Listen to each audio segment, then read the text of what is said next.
بسم الله الرحمن الرحيم. الحمد لله رب العالمين والصلاة والسلام على أشرف الأنبياء والمرسلين. أما بعد، قال الله سبحانه وتعالى: أعوذ بالله من الشيطان الرجيم. يا أيها الذين آمنوا لا تدخلوا بيوتا غير بيوتكم حتى تستأنسوا وتسلموا على أهلها. کتاب ریاض الصالحین یودشتم نمبر باب فضل السلام والامر بافشائه. باب د مبارد فضیلت د سلام کی او د سلام په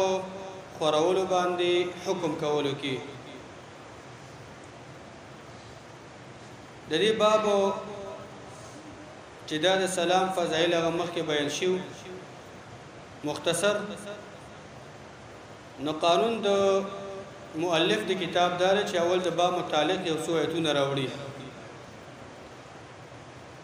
اول آیت د سورۃ النور دی چې الله تعالی قرآن کې فرمایي: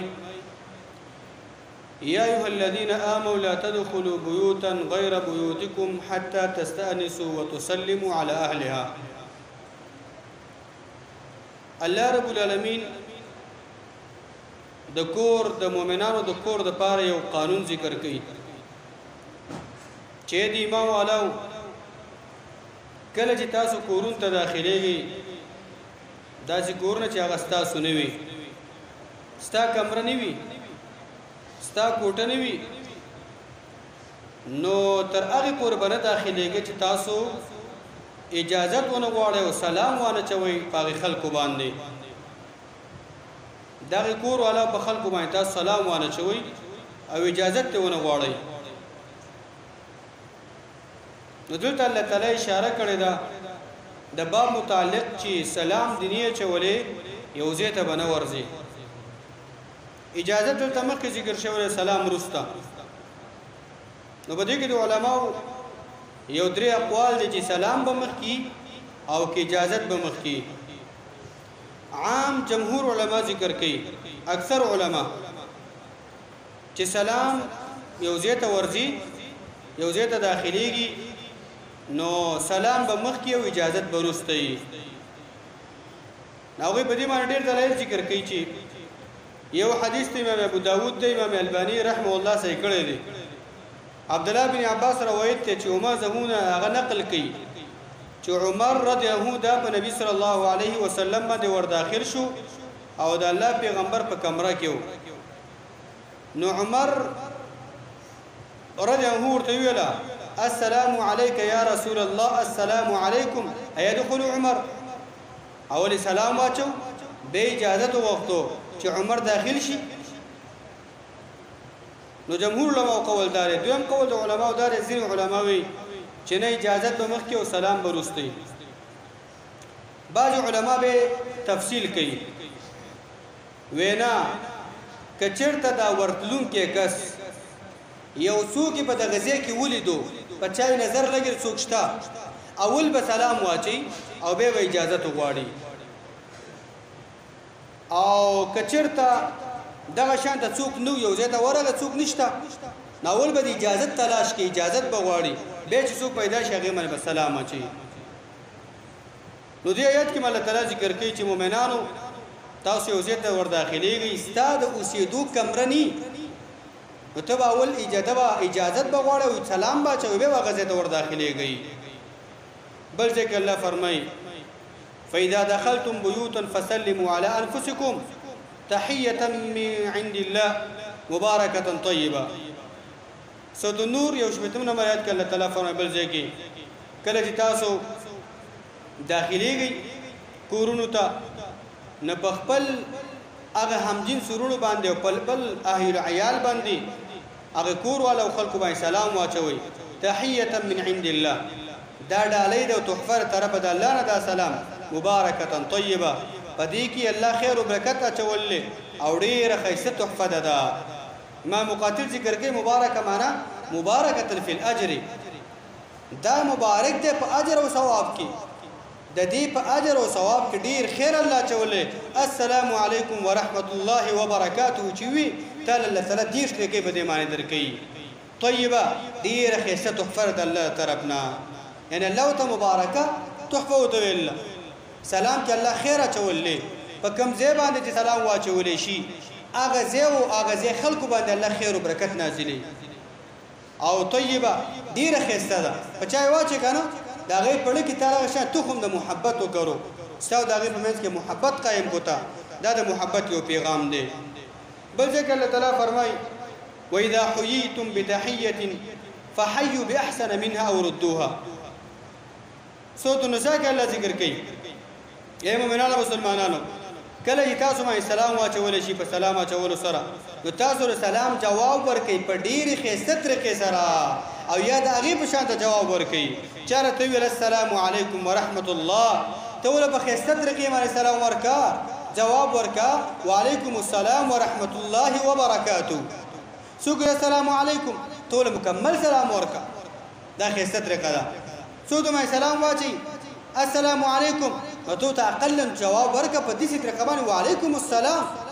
دا غي په شان جواب ته ورکړه یعنی دا دویمه مرحله ده او دویمه درجه ده بل ځکه الله تعالی فرمایي سورۃ الذاریات کې ابراهیم علیه السلام متعلق الله فرمایي هل اتاك حديث ضيف ابراهيم المكرمين یقینا تا خبر راغله پیغمبره هغه واقعه او خبر ده ابراهیم علیه السلام د ملمنو چا غډیر عزتمن ملمانو ځکه د الله طرف نه ملمانو د الله طرف نه راغلي ملائکه وي ای دخلوا عليه فقالوا سلاما ورغه چې کله ابراهیم علیه السلام باندې ور داخل شول ورغلل فقالوا سلاما سم دستی ویل السلام علیکم ورحمت الله وبرکاته دا فاجده دا لته په تعقیب مباشر د پاره ده سم دس چې ور داخل شو د داخلي دو سره سم دستی ویل السلام علیکم ورحمت الله وبرکاته ابراهیم علیه السلام ډایرکټ سلام واچو قال سلام هغه ته وعلیکم السلام ورحمت الله وبرکاته هغه مو ډایرکټ سوال هغه مو ډایرکټ شاته د سلام هغه جواب ور قوم منکرون لا يقوم ناشنا دا ناشنا قوم ناشنا مخلو والاو په جنگولي دا غي ناشنا وا یعنی مقصد دا ابراهیم علیه السلام ته چی دا کومي ملائکه ورغلي په حیث من منو باندې سم دس اغوی د داخله دلو سره السلام علیکم ورحمت الله وبرکاته ویلا هغه متسم د جواب ورکو وعلیکم السلام ورحمت الله وبرکاته یعنی دا د قران د دلایل الله موږ تاسو قانون د سلام راتخي یو زیاته ور داخليږي خپل کور د ور داخليږي خپل کور ولا من ور داخليږي هغه باندې سلام اچوا دا د خیر او د برکت یو مهمه ذریعہ ده په دې باندې محبت هغه قائميږي په دې باندې محبت د مؤمنانو په منځ کې دغه شان درازي اول نمبر حدیث عبد الله بن عمرو بن عاص روایت تداوي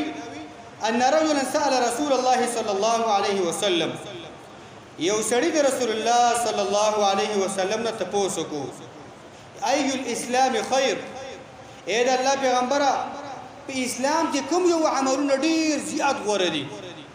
اسلام ډیر اعمالونه جوړ دي اې د الله پیغمبره په اسلام کې کوم عملونه ډیر غوړه دي قال نبی صلی الله علیه وسلم تویل تطعم الطعام خوراک ورکول مسکین ته خوراک ورکول